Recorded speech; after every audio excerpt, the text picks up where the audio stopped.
Bienvenue dans ce nouveau numéro du Rappel Tout. En direct des bureaux de la Gazette du Sorcier, faisons le point sur les dernières actualités du monde magique. Le tournage des Animaux Fantastiques 3 est officiellement arrêté depuis le 3 février. Cela fait suite à la découverte d'un cas positif de Covid-19 au sein du casting. Le nom de l'actrice ou de l'acteur concerné n'a pas été révélé et le tournage pourra reprendre dès que les conditions sanitaires le permettront.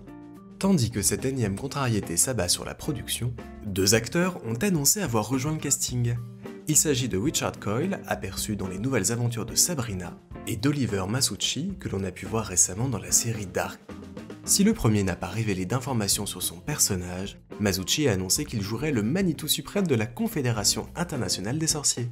On a hâte de les découvrir à l'écran et en costume le 15 juillet 2022.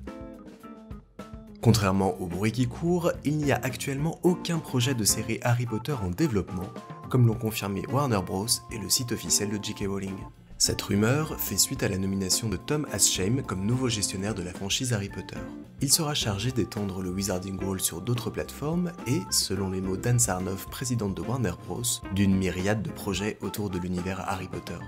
Si ces nouveaux projets font naître rêves et fantasmes, rien n'est encore concrétisé pour le moment. Patience et vigilance constante donc. En attendant d'en apprendre plus, nous avons consacré l'un de nos live Twitch à nous interroger sur ce que nous aimerions découvrir dans une éventuelle série tirée du monde magique. N'hésitez pas à la découvrir en replay via le lien en description et à nous donner votre avis en commentaire. Minalima vient de dévoiler les premiers aperçus de son édition illustrée de Harry Potter et la Chambre des Secrets. Elle contiendra 400 pages d'illustrations inédites, dont certaines interactives. Cette nouvelle édition sortira le 19 octobre prochain en anglais et devrait sortir à la même période en français. Et si, comme moi, vous n'avez pas pu vous procurer le premier tome avant qu'il ne soit en rupture de stock, Gallimard Jeunesse a annoncé qu'il serait à nouveau disponible à partir du 10 juin. Warner Bros a présenté The Harry Potter Shop, sa nouvelle plateforme de vente de produits dérivés en ligne.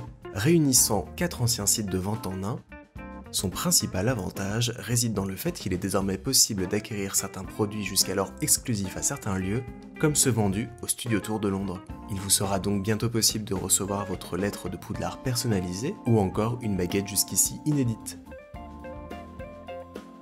Imagine Exhibition a annoncé l'inauguration en 2022 d'une toute nouvelle exposition itinérante consacrée au monde magique. Cette nouvelle exposition célébrera à la fois la saga originale, mais également celle des Animaux Fantastiques, ainsi que la pièce Harry Potter et l'Enfant Maudit. Annoncée comme innovante et immersive, on a hâte de découvrir le premier lieu dans lequel elle fera halte. À vos paris dans les commentaires. On termine ce rappel tout avec 3 actualités en bref. La Nouvelle-Zélande a présenté de nouvelles pièces de collection à l'effigie de Severus Rogue et de Hermione Granger. A l'occasion de ses 20 ans, Minalima proposera jusqu'au mois d'avril des tirages exceptionnels de 9 œuvres réalisées pour les films de la saga. Enfin, on vous invite à découvrir Mudblood, un fan-film prometteur, premier épisode d'une trilogie à venir. Vous pourrez y suivre les aventures de la jeune Muriel Warrington, pourchassée par des mange-morts en Amérique du Nord après s'être enfuie de Poudlard. Le rappel tout, c'est fini pour aujourd'hui, on se retrouve très vite pour un nouveau numéro. En attendant, prenez soin de vous et retrouvez toute l'information du monde magique sur lagazettedusorcier.com. Le rappel tout est une émission produite par la rédaction de la Gazette du Sorcier, n'hésitez pas à nous soutenir sur Tipeee.